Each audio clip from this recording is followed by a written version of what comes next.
حضرت ابو سعید خدری رضی اللہ تعالیٰ عنہ فرماتے ہیں کہ نبی اکرم صلی اللہ علیہ وآلہ وسلم نے ارشاد فرمایا، اللہ تعالیٰ نے سام کے علاوہ جس بیماری کو پیدا کیا ہے اس کا علاج بھی پیدا کیا ہے۔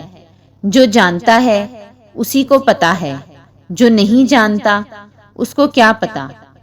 صحابہ کرام رضی اللہ تعالیٰ عنہ نے پوچھا، یا رسول اللہ صلی اللہ علیہ وآلہ وسلم، سام کیا ہوتا ہے؟ آپ صلی اللہ علیہ وآلہ وسلم نے فرمایا، موت۔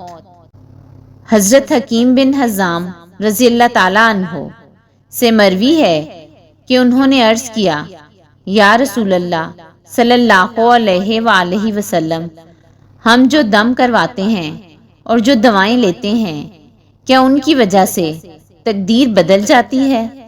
آپ صلی اللہ علیہ وآلہ وسلم نے فرمایا، نہیں، بلکہ یہ بھی تقدیر ہی میں لکھا ہوتا ہے۔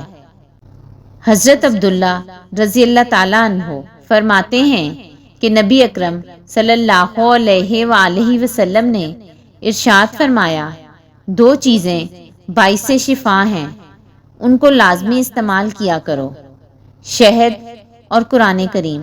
ام المومنین حضرت عائشہ رضی اللہ تعالیٰ عنہا فرماتی ہیں کہ رسول اللہ صلی اللہ علیہ وآلہ وسلم نے ارشاد فرمایا، ہر شخص کے سر میں جذام کی ایک رگ ہے جس میں خون جوش مارتا رہتا ہے، جب اس کا جوش حد سے زیادہ بڑھنے لگتا ہے تو اللہ تعالیٰ اس پر زکام مسلط فرما دیتا ہے، اس لیے زکام کی دوا مت لیا کرو۔